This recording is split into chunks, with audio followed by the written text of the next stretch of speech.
frère et sœur.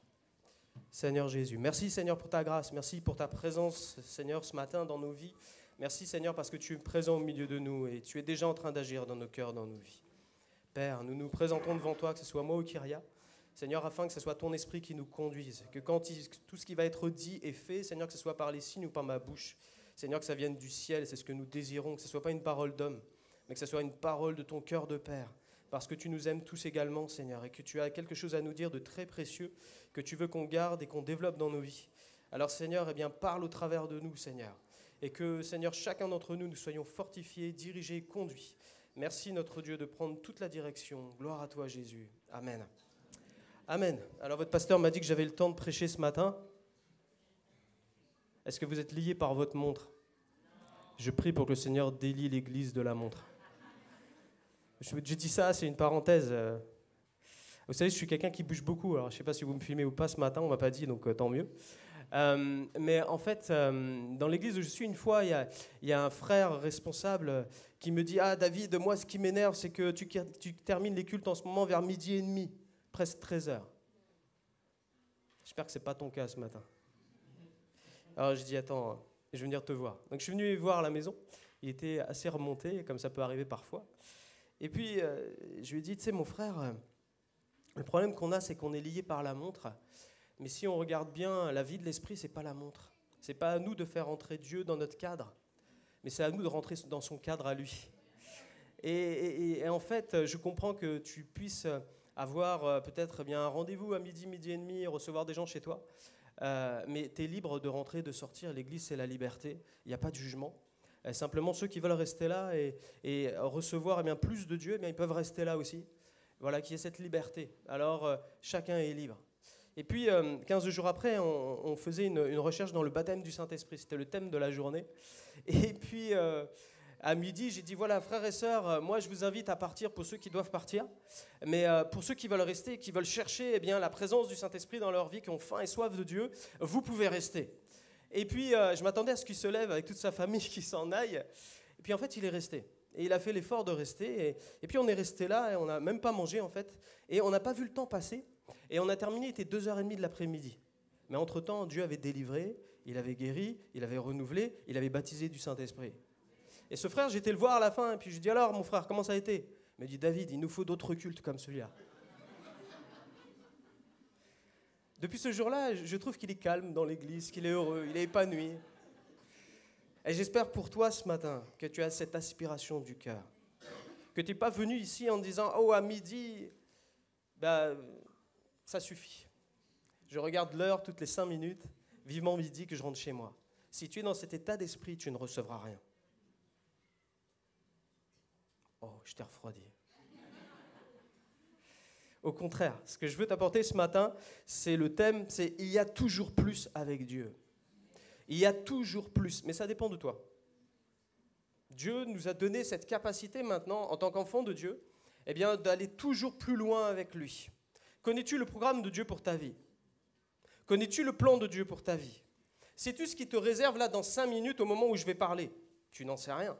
Tu ne sais pas ce qui va se passer à la sortie de ce culte-là. Tu ne sais pas ce que Dieu a en réserve pour ta vie. Mais Dieu, lui, a un projet. Il a dit qu'il avait des projets de paix et non de malheur pour ses enfants. Un avenir et de l'espérance. Mais est-ce que tu le crois ce matin? Parce que tout est une question de foi, une question d'aspiration, une question de recherche de Dieu continuellement, 24 heures sur 24. Nous, on est très habitués à dire « Oh, c'est le culte de 10h à midi ». Moi, je vais te dire, ton culte, il est continuel, 24 heures sur 24. Pourquoi? Parce que Dieu a fait de nous les temples du Saint-Esprit. Et un temple, il n'est pas fermé entre midi et minuit. Il est tout le temps ouvert, parce qu'il y a la présence du Saint-Esprit dans ta vie. Tu es un adorateur, un vrai adorateur aujourd'hui, par la grâce de Dieu, en esprit, en vérité. Le culte est une bonne chose. De se réunir comme ça pendant 2 heures, 3 heures, 4 heures, 5 heures, j'en sais rien. Mais c'est une très bonne chose. Mais est-ce que c'est tout? Si c'est que ça que tu attends pour toute ta semaine, tu passes à côté de tout le reste, ce que Dieu a en réserve pour ta vie. Où est ton aspiration ce matin? Est-ce que tu aspires à plus de Dieu? Si je pose la question, tout le monde lève la main. Je connais la réponse. Oui, plus de Dieu. Parce qu'on est toujours, nous, à désirer plus, c'est une bonne chose. Mais es-tu prêt à payer le prix pour avoir plus de Dieu? Et jusqu'où vas-tu aller pour payer le prix pour avoir plus de Dieu dans ta vie? Il y a toujours un prix à payer. Et c'est là où les différences se font dans nos vies. On est tous appelés à marcher de gloire en gloire, dit la parole de Dieu. Depuis quand est-ce que tu ne vis plus rien avec ton Dieu dans ta vie? Depuis quand est-ce que tu n'espères plus rien et que toi, aujourd'hui, peut-être, tu es dans une satisfaction personnelle, spirituelle?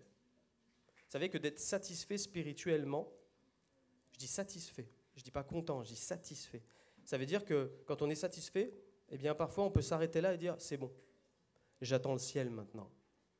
Et on s'arrête là. Mais sais-tu qu'il y a toujours plus? Quelqu'un qui est satisfait va se contenter de ce qu'il a au lieu d'aspirer à quelque chose de meilleur. Parce que Dieu a toujours quelque chose en réserve pour ta vie. Si je te pose la question, quelle est la dernière expérience que tu as faite avec ton Dieu? Une expérience forte. À quand est-ce qu'elle remonte? Quand est-ce que Dieu t'a parlé pour la dernière fois?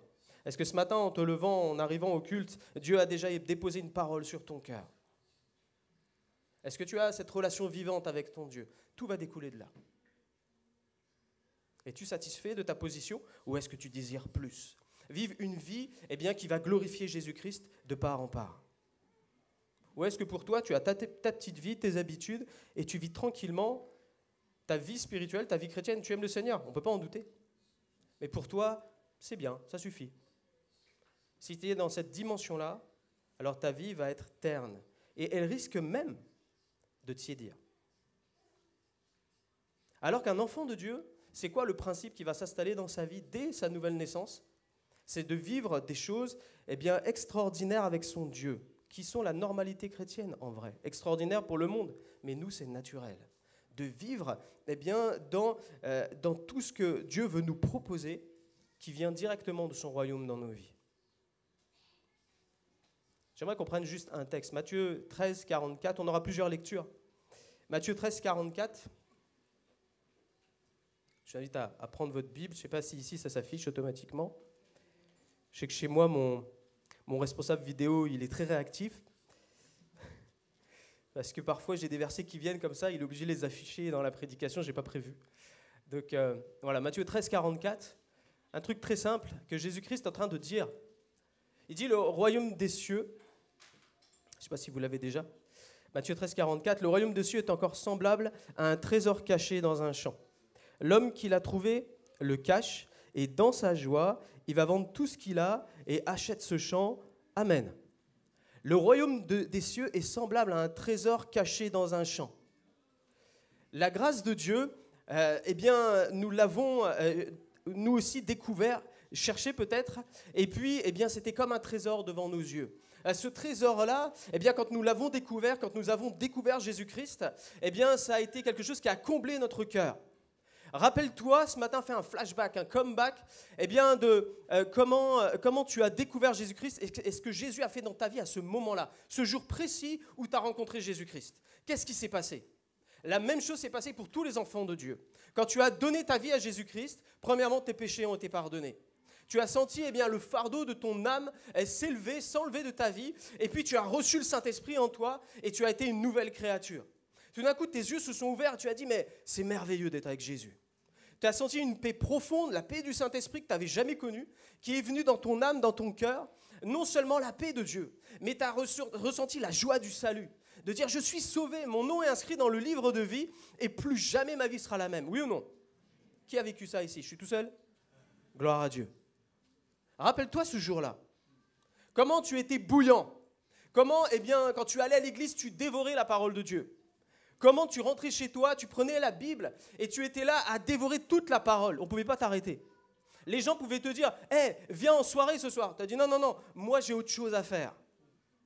Et tu commençais à développer ta vie spirituelle, ta relation avec Dieu. Quand tu priais, il y avait le feu dans ton esprit, le feu dans ton cœur. Peut-être même à ce moment-là, tu as été baptisé du Saint-Esprit et tu as commencé à parler en langue. Rappelle-toi ce jour-là. Comment c'était merveilleux. La vie de Dieu en toi. Tu es devenu le temple du Saint-Esprit. Il y a quelque chose d'extraordinaire qui s'est passé. Tu es passé d'un royaume des ténèbres au royaume de la lumière. Tout s'est éclairé. Tes difficultés, tes problèmes, etc., que tu es en train de vivre, tu t'es dit, oui, ils sont toujours là, mais j'ai Dieu avec moi. Et là, ça va tout changer. Rappelle-toi ce jour-là. Et la Bible nous dit que c'est comme un trésor qui était caché. Et quand tu l'as découvert, eh bien, tu étais dans la joie. Cet homme-là, la Bible nous dit qu'il était dans la joie quand il a découvert ce trésor-là. Et qu'est-ce qu'il a fait? Il a caché ce trésor. Pourquoi? Parce qu'il ne voulait pas qu'on lui vole. Parce que nous savons que nous avons un ennemi.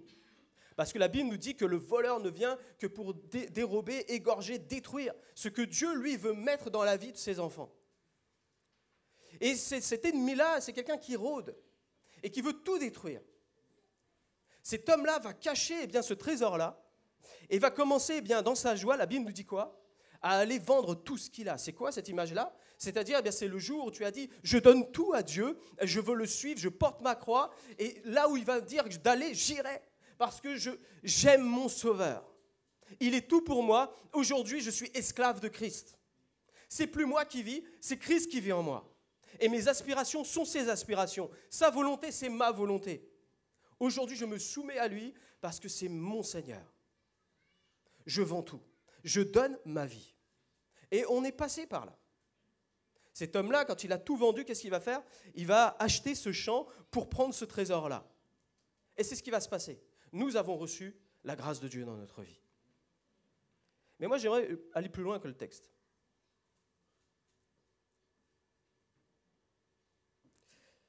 Maintenant que cet homme-là, il a ce trésor-là, qu'est-ce qu'il va faire? Je me pose la question, mais qu'est-ce qu'il va faire avec ce trésor-là? Ok, gloire à Dieu. Il est riche maintenant.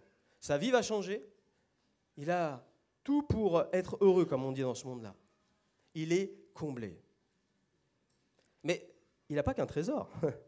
Il a un champ aussi. Le salut qu'on a reçu, il est fait pour être exploité. Dieu, à ce moment-là, te rend responsable de ce qu'il vient de te donner, la vie en abondance. Dieu ne nous donne pas une petite vie, il nous donne une vie en abondance. C'est-à-dire que cet homme-là qui a un trésor là, et qui a ce champ-là, quand il regarde son champ et qu'il a son trésor à côté de lui, un trésor inépuisable, il peut prendre tout ce qu'il veut dedans. C'est payé, c'est gratuit, il l'a. À votre avis, qu'est-ce qu'il va faire? Moi, à sa place, je commence à investir dans mon champ. Je commence à peut-être acheter des choses pour retourner le terrain. Je commence à acheter peut-être des semences, etc. Et puis je commence à planter parce que je veux que ça produise. Qu'est-ce que ça va donner autour de moi comme image? Quand les gens vont voir ce champ qui était peut-être à l'abandon, qui était là, qui n'avait rien qui poussait, et tout d'un coup, il y a des fruits qui poussent, il y a des arbres fruitiers, il y a des fleurs, il y a un parfum qui est en train de sortir de partout dans ce champ-là. Quelle va être la réaction de ceux qui vont passer autour de mon champ? Ils vont dire, mais sa vie à cet homme-là, elle a changé du jour au lendemain. Il a quelque chose de particulier. Comment ça va se voir? Grâce aux fruits qui sont là. Quand tu reçois le salut de Dieu, quand tu reçois la vie éternelle, quand tu reçois la présence du Saint-Esprit en toi, elle n'est pas faite pour stagner dans ta vie. Elle n'est pas faite juste pour dire « Oh, gloire à Dieu, je suis sauvé ». Mais elle est là pour être développée jour après jour. Et on en voit les fruits. Le premier fruit dans la vie spirituelle, c'est quoi? C'est le fruit de l'esprit. Ton caractère va changer. Tes aspirations vont changer. Tes réactions vont changer. Tes émotions, tes sentiments vont être contrôlés par le Saint-Esprit. À qui tu vas ressembler? À Jésus-Christ. Ce champ qui est là, c'est ta vie. Ta vie, quand tu vas l'exploiter, tu vas l'exploiter pour glorifier Jésus-Christ. Et c'est ce qui glorifie Dieu, de voir ses enfants qui mettent à profit ce qu'ils ont reçu de sa grâce. La grâce de Dieu, c'est illimité. On peut y puiser jour après jour. Et j'aimerais que tu te poses cette première question, toi, aujourd'hui dans ta vie. Quel est l'état de ton champ? Quel est l'état de ta vie? Quel est l'état de ton cœur au quotidien? Est-ce que quand tu es sur ton lieu de travail, les gens, même sans que tu parles, voient dans ta vie, dans ton attitude, que Jésus-Christ règne sur ton cœur et que tu exploites le cadeau qu'il t'a fait, ce trésor inestimable? Est-ce que dans ta famille, quand ils t'entendent parler, ils se disent « il y a quelque chose qui a changé dans sa vie. Il parlait peut-être vulgairement avant, mais maintenant, quand il parle, c'est l'amour, c'est la paix, c'est la joie, c'est la sérénité. Il y a des conseils qui viennent du ciel, des choses qu'on n'a jamais entendues. » Quel est le résultat? Quel est en ce moment le résultat de ta vie? Est-ce que ce trésor-là, tu y puises constamment? Ou est-ce que tu as mis de côté ce qui s'était passé le premier jour où Jésus-Christ est entré dans ton cœur?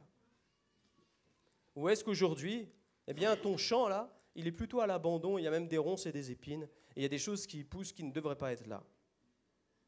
Dieu nous a rendus responsables. Dieu veut qu'on apprenne à exploiter ce qu'il nous a donné pour glorifier son nom. Dans quelle dimension es-tu entré? J'aimerais prendre un exemple d'un homme qui avait une aspiration profonde, qui était déterminé dans sa vie à exploiter ce qu'il avait reçu. Cet homme-là, il y en a plusieurs dans la parole de Dieu, mais c'est un prophète de l'Ancien Testament, c'est Élisée. Et j'aimerais vous inviter à prendre votre Bible à nouveau dans 2 Rois chapitre 2, versets 1 à 14.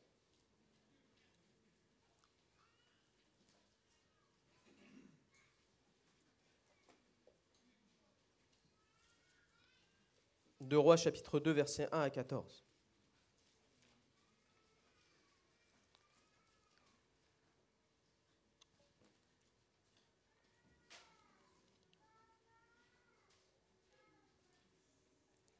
Lorsque l'Éternel fit monter Élie au ciel dans un tourbillon, Élie partait de Gilgal avec Élisée.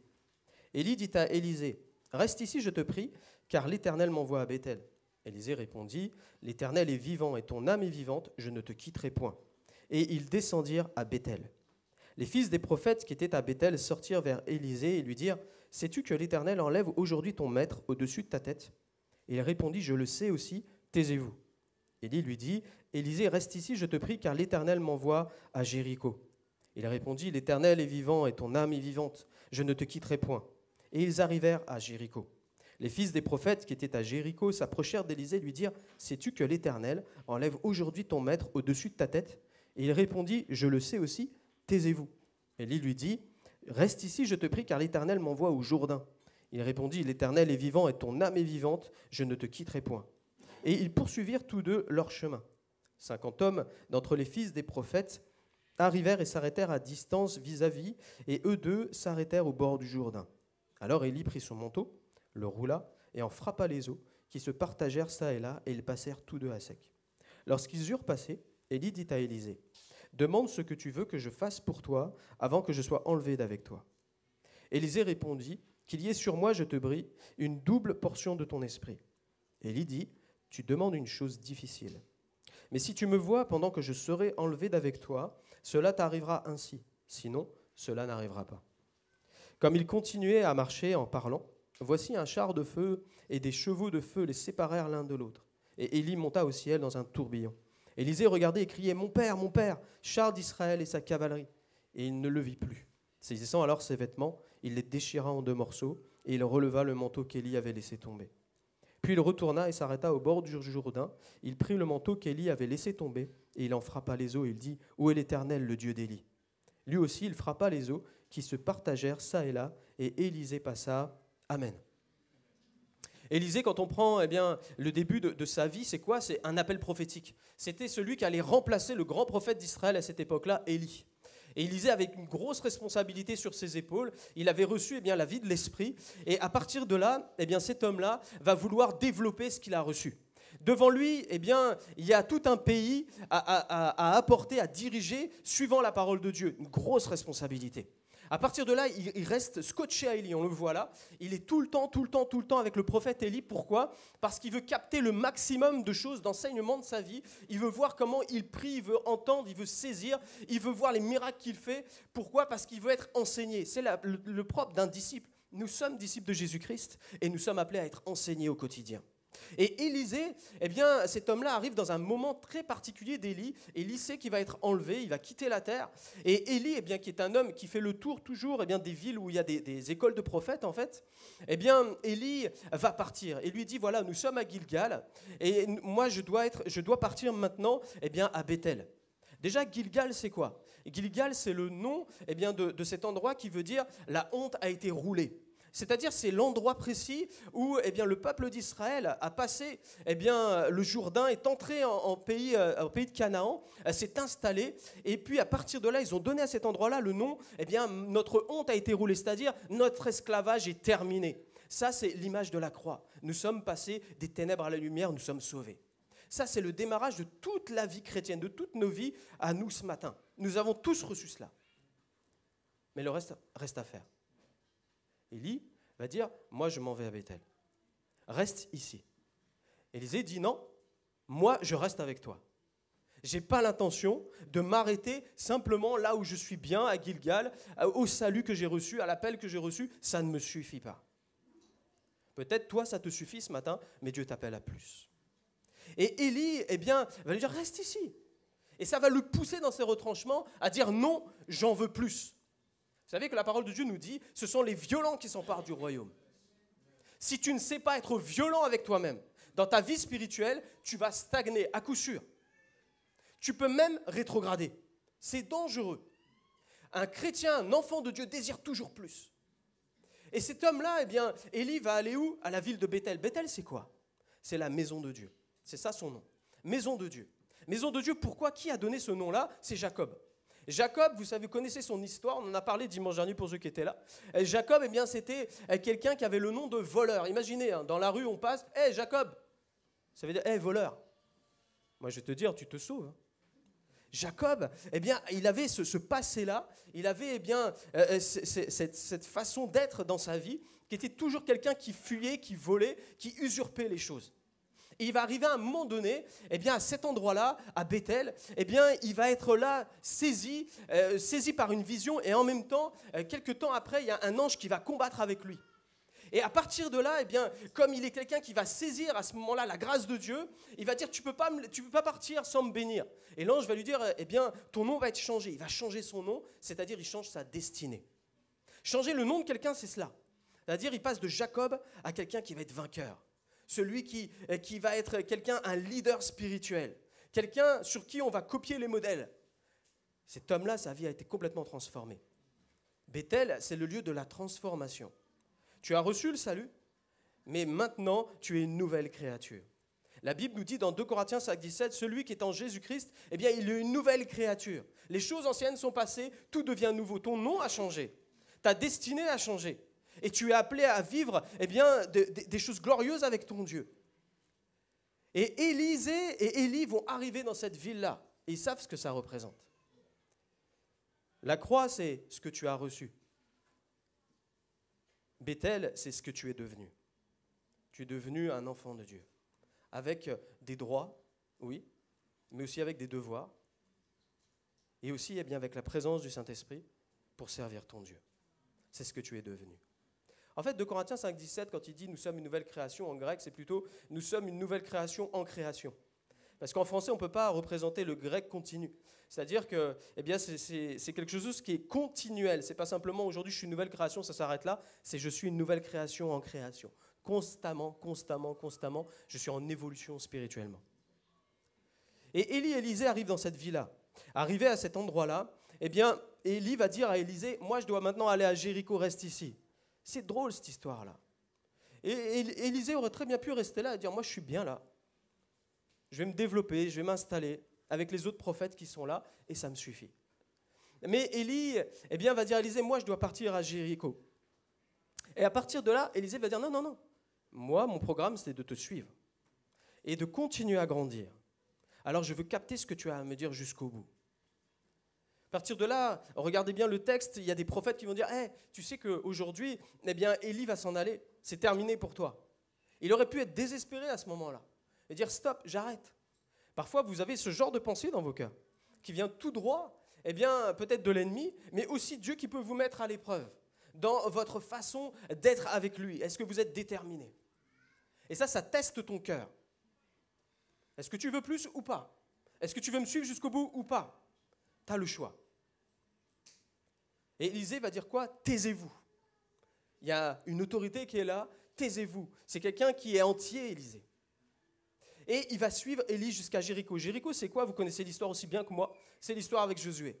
Il y a des murailles qui sont là, c'est la première forteresse qui doit tomber, c'est la première ville qui doit tomber quand ils sont entrés dans le pays de Canaan. C'est le lieu de la victoire. Nous sommes appelés à marcher de victoire en Jésus-Christ. C'est quand, dans ta vie, tu commences à vivre des expériences spirituelles avec Dieu, où tu vois que Dieu t'accompagne, ou quand tu pries, il y a le ciel qui descend sur la terre, et il y a des situations qui sont changées, transformées, tu es en train de te développer, tu apprends quoi? À utiliser l'autorité du nom de Jésus dans ta vie. Tu es un enfant de Dieu. Et Élie et Élisée vont arriver dans cette ville-là, et Élie va aller encore plus loin. Il va dire, moi, il faut que j'aille au Jourdain maintenant. Élisée va dire, non, moi, il faut que je t'accompagne. Il aurait très bien pu s'arrêter là et dire, moi, je vis des expériences avec Dieu, ça me suffit. C'est peut-être ce que tu dis aujourd'hui. Même les expériences de Dieu peuvent être parfois un piège sur ta vie.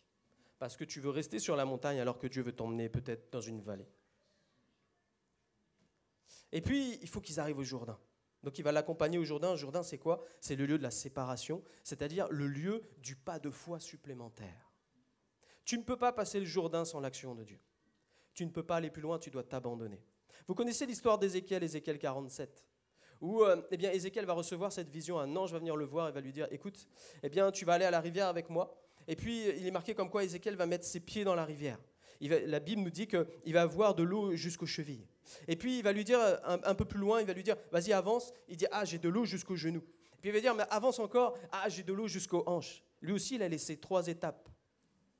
Gilgal, Bethel, Jéricho. Mais tout d'un coup il arrive lui aussi à son Jourdain, Ézéchiel. Où tout d'un coup il va dire, là je ne peux pas avancer. Il va dire, oui, c'est vrai. Et lui il va reculer. Il est bloqué. Peut-être ce matin, tu es bloqué dans ta vie spirituelle, à un endroit très particulier où Dieu te demande ce matin de t'abandonner entre ses mains. Marcher par l'esprit, la Bible nous dit de marcher par l'esprit et non par la chair, de marcher par la foi et non par la vue. Il y a toujours un endroit dans notre vie où Dieu va nous mettre à l'épreuve. Et il y en a certains, ils se bloquent à cet endroit-là. Ils ne peuvent pas aller plus loin, pourquoi? Parce qu'ils sont dans le raisonnement. Ah, moi je vis tout ça, ça c'est une bonne chose, j'ai pas envie de quitter ça. Ça c'est l'histoire de Pierre qui veut pas quitter sa barque. Jésus l'appelle à marcher sur l'eau, lui, il est hésitant. Mais pourtant Pierre va faire le pas. Souvent on critique Pierre, il a renié Jésus, mais Pierre c'est le seul disciple qui a marché sur l'eau. Mais nous sommes appelés à marcher sur l'eau, frère et sœur, sur des éléments qu'on ne contrôle pas. Pour marcher sur l'eau, il faut sortir de ta barque, de ton confort spirituel. Il faut toujours aller plus loin. Sinon, tu vas rater ta destinée. Tu vas rater ta destinée. Et plusieurs ici sont bloqués spirituellement parce qu'ils ont mis une limite à l'action du Saint-Esprit dans leur vie. C'est quoi cette limite? C'est la peur. C'est simple, c'est la peur. La crainte de ce qui va se passer derrière. Personne ne sait. Vous savez que quand ils vont passer le Jourdain, ils arrivent en pays qui n'est pas un pays, le pays d'Israël. C'est un pays ennemi. Il ne sait pas ce qui va se passer là. Mais Élisée est un homme déterminé, un homme qui sait que là où Élie va l'emmener, c'est le meilleur endroit et qu'il y a des choses à vivre là. Sais-tu qu'il y a des choses à vivre dans ta vie? Que Dieu a quelque chose de particulier à te faire, à vivre, qu'il y a un plan sur ta vie que personne d'autre ne peut remplir. Il t'a choisi avant même la fondation du monde. Mais tu peux refuser ce plan-là et dire non, moi j'ai mes réticences, j'ai mes craintes et j'ai mes peurs. Je me rappelle quand on devait aller à l'école biblique avec mon épouse. Moi, je travaillais chez Orange. Et j'étais bien dans ce travail-là, j'étais tranquille. Et puis, on était à Fondary à cette époque-là. Et puis, il est arrivé un moment où Dieu, par des circonstances très particulières, nous a emmenés à l'école biblique pour visiter l'école biblique de Bordeaux. C'était pas pour moi, c'était pour ma sœur, je faisais un reportage. Et puis, moi, personnellement, l'école biblique, c'était non. Moi, c'était radical, non. Pas d'école biblique. Je disais, tous ceux qui sortent de là, après, ils ont des grosses têtes, ça ne sert à rien. Il faut être rempli du Saint-Esprit. Voilà, c'était un peu ma façon de voir. Bon, ça a beaucoup changé. Mais à cette époque-là, donc, je suis arrivé à cet endroit-là, et puis en sortant, j'avais le directeur d'école biblique qui était là, c'était en plein été. Et puis, il était là, et puis je lui dis, excusez-moi, frère, mais j'ai une question là dans mon cœur qui vient, mais combien ça coûte une année là? Puis il m'annonce un chiffre, et quand il m'annonce le chiffre, je regarde mon épouse, on rentre dans la voiture, elle me dit, tu crois pas que tu devrais venir là? Ah, je dis, tu vas pas t'y mettre aussi, toi. Et puis quand il m'annonce le chiffre, ça me trouble parce qu'en fait, quelque temps avant, on avait reçu une prime particulière où Dieu nous avait dit, mettez ça de côté, mettez-le sur un livret, n'y touchez pas, c'est pour moi. Alors nous, on avait obéi, on a pris la somme, on l'a mis sur un livret, on n'a pas touché. Et puis quand il m'a annoncé ça, je me dit, ah non Seigneur, on a une nouvelle voiture à acheter, la famille elle s'agrandit, tu sais, on peut investir autrement. Hein. Puis ça m'a troublé, ça m'a parlé. Et puis en rentrant, j'ai dit, bon allez, Saint-Esprit travaillait mon cœur, j'ai dit, bon, j'envoie mon dossier. Puis j'ai envoyé mon dossier.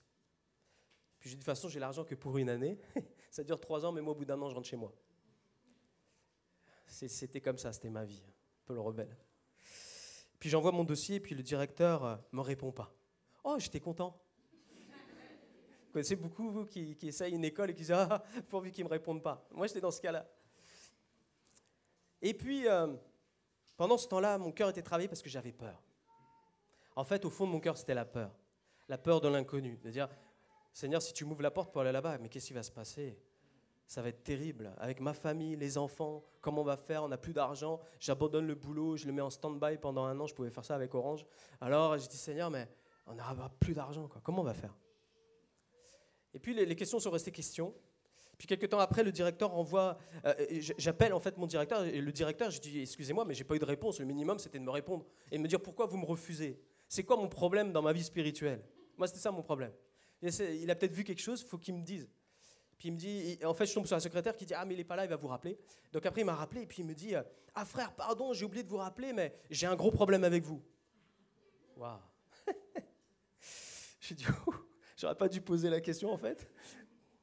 Et puis il me dit, voilà, en fait, vous savez, je prie pour chaque dossier qui vient sur mon bureau, et quand votre dossier est arrivé, le Seigneur m'a dit, lui, il n'est pas en première, il est en 3e année directement. Il m'a dit, moi, les règles, c'est interdit de le faire. Il faut d'abord faire les 2 premières années. Ah, je dis, ah bon, vous êtes sûr ? Il me dit, oui. Il me dit, mais mon problème, c'est qu'en fait, tu n'as pas d'études théologiques avant. Je dis, non. Ah, il me dit, bon, je vais appeler ton pasteur. C'était Oral à cette époque-là. Et puis, il dit à Oral, voilà, est-ce que vous voulez bien qu'il aille en 3e année ? Est-ce qu'il est capable, à votre avis ? Oral a dit oui direct. Bon, il a été inspiré. Et puis me voilà dans ce chemin-là. Et moi, la peur était là. Et j'étais prêt à dire non. Non, j'ai pas envie d'y aller, en fait. J'avais le choix. On a toujours le choix avec Dieu. J'étais à Montjourdain. Et puis, la nuit, le Seigneur me donne un songe. Et puis, je me vois à la place de Pierre dans la barque. Et je vois le vent qui souffle, etc. Il fait nuit. Et puis, je vois Jésus qui est sur l'eau et puis qui me dit, mais viens, sors de ta barque. Moi, je fais non, elle est bien, ma barque. Ça a l'air bien solide dans cette tempête-là. Et ça me dit, sors, c'est le moment. Sors, c'est tout de suite. Et je chantais vraiment Dieu qui était pressant, Jésus était pressant. Et dans mon rêve, je fais le pas de sortir. Et je sens que je marche sur l'eau, ça fait bizarre.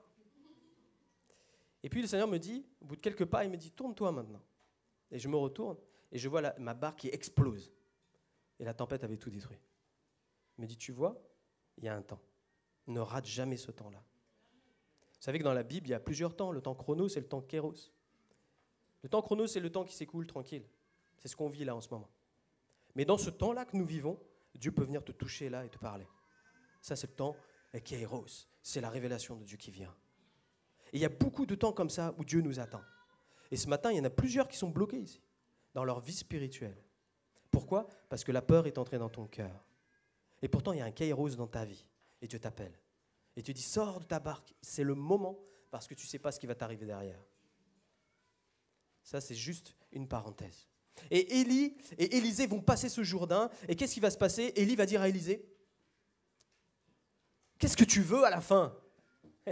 J'aime bien cette question-là. J'aimerais bien que Dieu vous la pose tous les jours. Non ? Qu'est-ce que tu veux ? Et là, tu commences à sortir ta panoplie, ta course. Mais Élisée, lui, il n'a qu'un objectif. Parce qu'il a vu la responsabilité, alors il dit quoi ? Je veux une double portion de ton esprit. La double portion, en fait, c'est le double héritage, en fait. Le double héritage, c'était pour les premiers de la famille.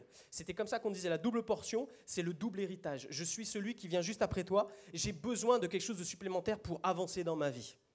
Et la double onction, eh bien, c'est la présence du Saint-Esprit en nous. On a besoin de l'onction du Saint-Esprit, frères et sœurs. Peut-être ce matin, tu es complètement endormi, mais tu as besoin d'une visitation du Saint-Esprit.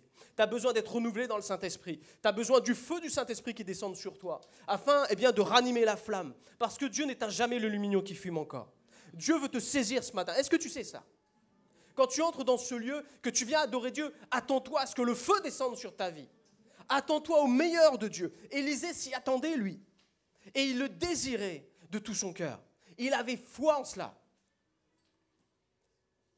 Élisée va dire cela à Élie, j'ai besoin de cela. Il va dire, c'est une chose difficile ce que tu me demandes, mais si tu me vois m'élever, alors tu vas le recevoir. Et c'est ce qui va se passer, on connaît la suite du texte. Il va recevoir ce manteau d'Élie, signe de l'onction particulière. Et puis à partir de là, eh bien, Élisée va même faire eh bien, le double des miracles d'Élie pendant sa vie. Pourquoi ? Parce qu'il a reçu cette onction de Dieu en lui. Sais-tu que tu es appelé à servir Dieu dans la puissance et l'autorité du Saint-Esprit ? Sais-tu que tu es appelé non à simplement suivre, mais être un leader spirituel ?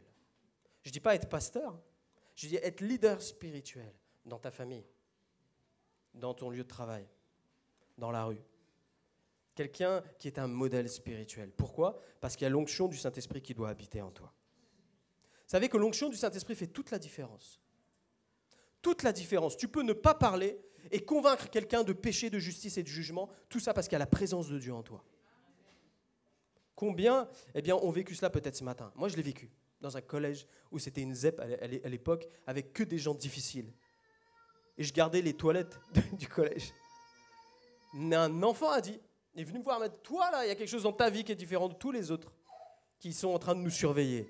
Toi, il y a quelque chose qui me touche. J'aimerais que chacun des enfants de Dieu, que l'Église de Jésus-Christ qui est appelée à être glorieuse, sans tache ni ride, ni irrépréhensible, vive cela au quotidien. Ce n'est pas le pasteur qui doit vivre ça. Lui, il vit sa part, mais chacun d'entre nous, on est appelé à cela. Voici les miracles qui accompagneront ceux qui auront cru. Ceux qui auront cru, c'est vous et moi. On est appelés à vivre cela. Comme disait une sœur ce matin, nous avons la gloire, oui. Nous avons la présence du Saint-Esprit en nous, mais nous voulons plus encore pour que Jésus-Christ soit glorifié et que ce monde soit sauvé. Nous avons une mission, une responsabilité plus grande encore qu'Élisée. Nous avons été choisis de Dieu. Tu as été choisi de Dieu pour remplir cette mission-là. Et tu as besoin de cela. Élie va être élevé au ciel. Lui va fixer ses yeux. Et peut-être tu te dis, ah mais moi je n'ai pas Élie à côté de moi. Mais tu as plus qu'Élie, tu as Jésus-Christ. Jésus-Christ a été élevé. Il a été élevé sur la croix. Il a vaincu l'ennemi de nos âmes. Il nous a rachetés par son sang précieux. Il a fait de nous des enfants de Dieu à tous ceux qui croiront en lui. Tu es enfant de Dieu. Et si tu gardes tes yeux fixés en Jésus-Christ, le Saint-Esprit va venir te renouveler. Et je le crois dès maintenant. Parce que Dieu est là. 2 ou 3 s'assemblent en son nom. Il est là. Est-ce que tu le crois ? Pendant que je suis en train de prêcher, le Saint-Esprit travaille ton cœur. Et il est en train d'ouvrir une nouvelle aspiration. C'est ce que Dieu est en train de faire ce matin. Parce qu'il y a toujours plus en Jésus-Christ. Mais j'aimerais savoir pourquoi Élisée était déterminé. Juste parce qu'il avait une responsabilité ? Non. Ce n'était pas la seule raison. Et j'aimerais prendre ce texte avec vous. Je sais que peut-être je suis un peu plus long que d'habitude que votre pasteur. Mais j'ai besoin de vous donner cet enseignement ce matin. Parce que je veux que vous ayez dans votre esprit ce qui est maintenant l'essentiel. 1 Roi 19, 19. On va reprendre juste le démarrage de la vie d'Élisée. C'est très important. Parce qu'il y a toujours un démarrage et il faut toujours revenir aux sources.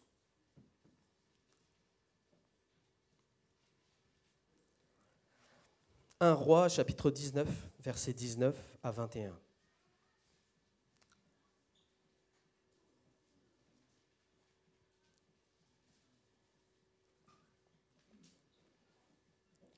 Élie partit de là, et il trouva Élisée, fils de Shaphat, qui labourait. Il y avait devant lui 12 paires de bœufs, et il était avec la 12e.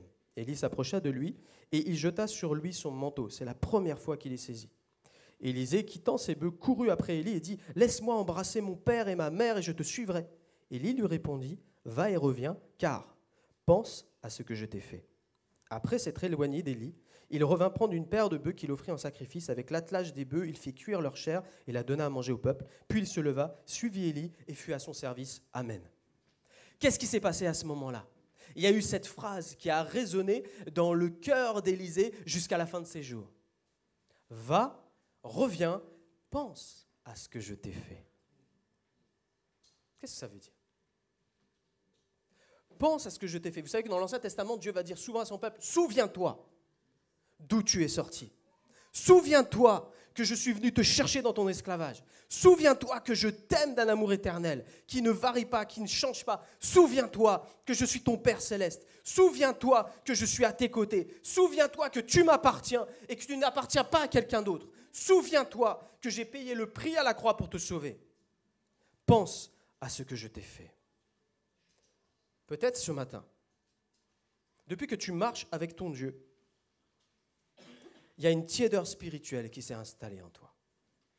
La tiédeur vient à partir de quel moment? Quand tes yeux ont quitté ce que Jésus-Christ a fait pour toi à la croix. Nous avons chanté ce matin, attaché à la croix pour moi. Qui a pleuré? Qui était concentré sur les paroles? Qui était touché par ces paroles-là? Moi, quand je chante ce chant-là, mon cœur, il fond en larmes. Je pleure. Vous ne voyez pas, mais j'étais en train de pleurer devant. Je n'arrive même pas à chanter le chant, tellement il est puissant. Je dis, Seigneur, le prix payé. Tu as donné ta vie. Tu as donné ta vie. Tu as donné ta vie, Seigneur. Toi, le roi des rois, le Fils du Dieu vivant. Tu as accepté l'inacceptable. Est-ce que la croix, est-ce que le sacrifice de Jésus-Christ est toujours devant tes yeux? Ce premier amour est-il toujours allumé en toi? Est-ce que quand tu te lèves le matin, à quoi tu penses en premier? À qui tu penses? À tes affaires de la journée ou à celui qui t'a sauvé, qui t'aime? À qui tu penses quand tu te couches? À qui tu penses dans la journée? Qui fait la joie de ton cœur, ton trésor? Là où est ton trésor sera ton cœur. Et c'est ce qu'Élie est en train de transmettre à Élisée. Pense à ce que je viens de faire. J'ai mis mon manteau sur toi, mon esprit. En clair, je t'ai acheté, racheté pour Dieu. Je t'ai racheté. Tu lui appartiens. N'oublie pas cette grâce. Tu es choisi de Dieu. Tu es aimé de Dieu. Il t'a appelé, il te connaît. Il a des projets. Tu ne connais pas encore Dieu, mais lui te connaît si parfaitement. Est-ce que la croix est devant tes yeux ce matin? Pourquoi tu n'arrives plus à louer? Parce que la croix n'est plus là. Parce que ton cœur, il ne fond plus en larmes devant Christ. Parce que le vrai adorateur qui adore en esprit, en vérité, c'est un homme qui ne peut pas se passer de ce moment précis dans sa vie où Jésus-Christ est venu en lui. Quand nous venons dans la présence de Dieu comme ce matin, nous devrions être avec des larmes de joie dans notre cœur. Dire gloire à Dieu. Je suis là ce matin, pas à cause de moi, mais grâce à lui.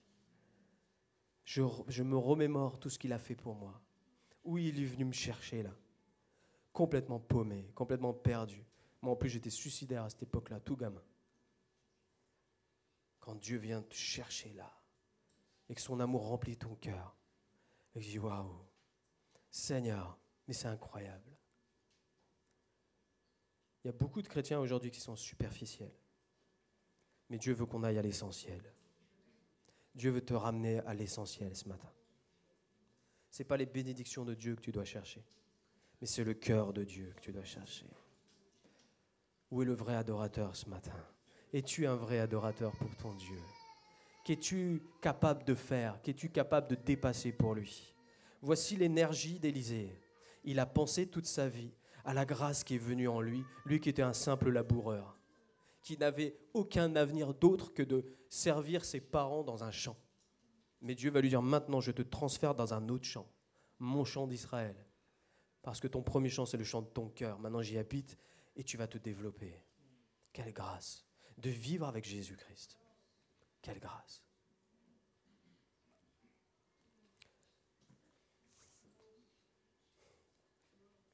Apocalypse chapitre 3. Ah, je vous ai dit, on va lire. Mais je vais tout vous donner ce matin. Parce que je veux que, c'est pas seulement mon vœu, c'est ce que Dieu veut, que le Saint-Esprit vienne en profondeur dans le cœur de ses enfants. 3, verset 14.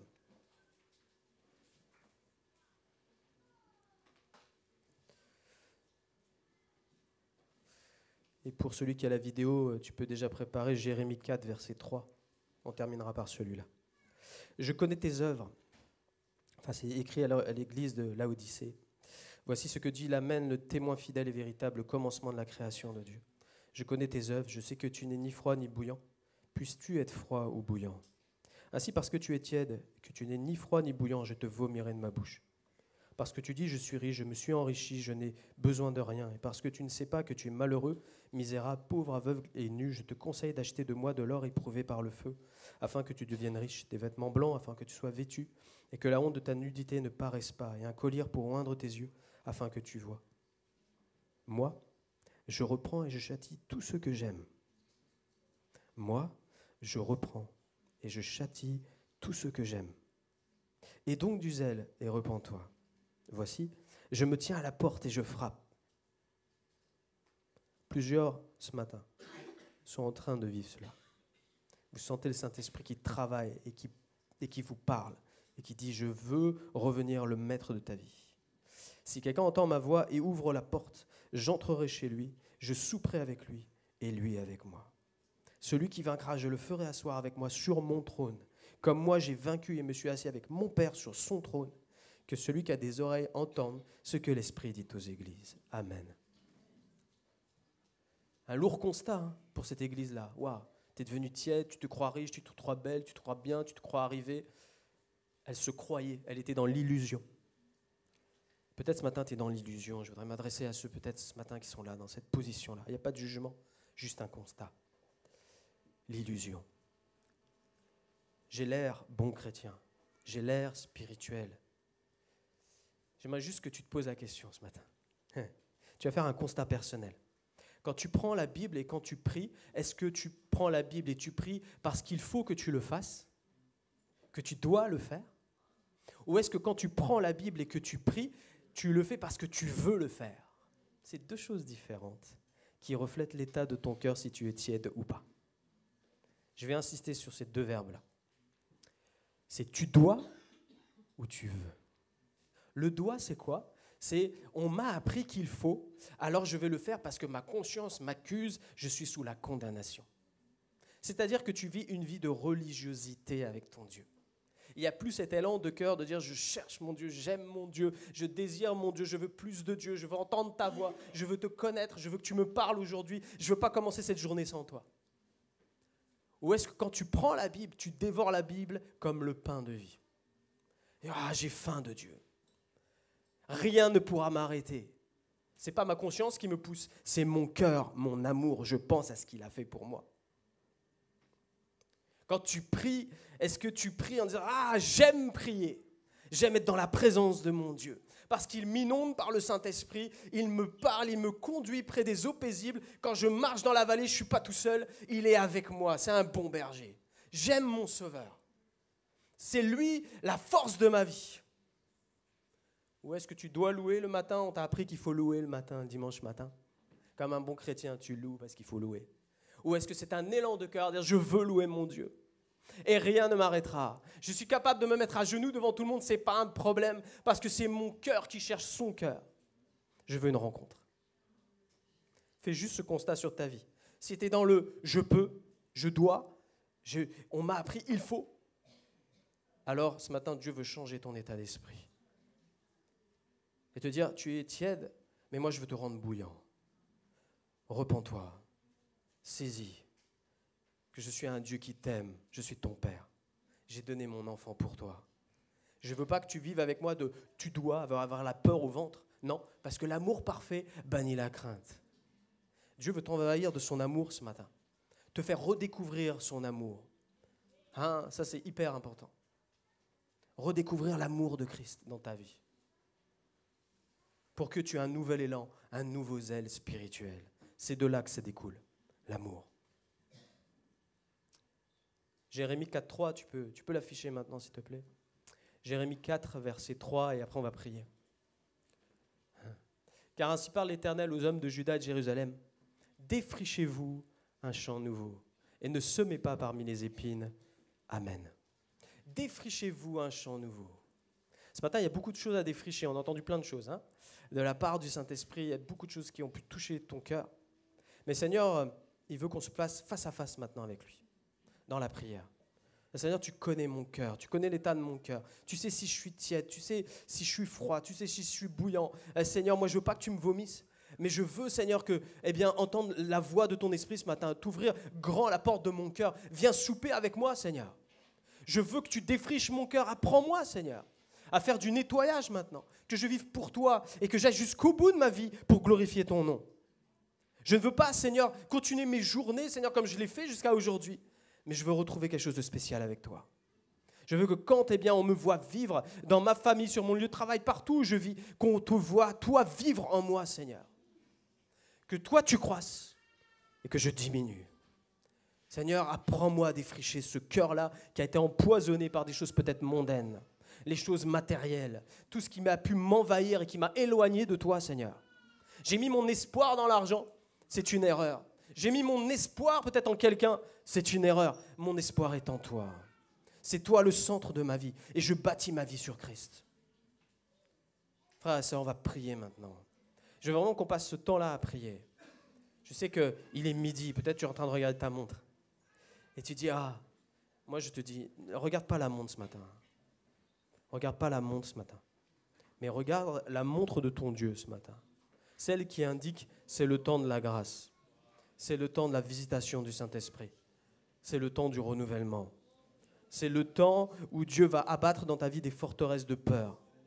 C'est le temps où Dieu va te révéler, tu dois aller plus loin avec moi. Retrouve ce zèle, ce feu que tu avais tout au début. Retrouve cela maintenant. Plonge dans la rivière de mon amour, de mon esprit. N'aie pas peur, je suis avec toi. Je t'accompagne. Élie a toujours été accompagné avec Élisée. Jésus-Christ t'accompagne jusqu'au bout. Il est fidèle. Il a dit, je ne vous abandonnerai jamais. Jésus-Christ est là. Alors je ne sais pas ce qui te retient. Peut-être c'est ton passé qui pour toi est un Jourdain aujourd'hui. À dire mon passé douloureux, mes erreurs du passé, mes échecs du passé, mes péchés du passé. Peut-être ce matin c'est ça que tu dois déposer. À dire une bonne fois pour toutes, Seigneur. Je te le demande, Seigneur. Débarrasse-moi. Je coupe ces pensées du passé et j'avance pour toi. Je m'en occupe plus, c'est ton problème maintenant. Moi je veux vivre avec toi. Je veux vivre l'onction du Saint-Esprit. Alors je veux juste faire un appel. Si ce matin tu veux aller plus loin avec ton Dieu et que tu dis oui, il y a plus pour moi. J'étais embourbé, j'étais complètement endormi. J'ai perdu le premier amour. Il y a mon passé qui me rattrape souvent. J'ai peur d'aller de l'avant. J'ai ceci, j'ai cela. Toi, tu connais ton cœur, c'est entre toi et Dieu. Moi, je ne connais rien de ta vie. Mais je crois que le Saint-Esprit est là ce matin. Et que le Saint-Esprit va venir changer ta vie, te libérer, te restaurer, consumer, brûler, purifier, sanctifier, allumer un feu nouveau. Certains ont perdu le parler en langue. Ils ne pratiquent plus cela. Il y a une froideur qui s'est installée. Le Seigneur, ce matin, veut te renouveler dans le baptême du Saint-Esprit. Il veut que tu sois rempli pour sa gloire. Alors si ce matin, tu es dans cette disposition de cœur, je te demande juste de te lever à ta place. Je veux prier comme cela. Je veux simplement prier pour chacun d'entre vous, afin que le Saint-Esprit vienne vous renouveler, vous visiter, vous libérer, vous guérir, vous emmener plus loin. Ne regarde ni à gauche ni à droite, peut-être à une notoriété dans cette église-là, mais la notoriété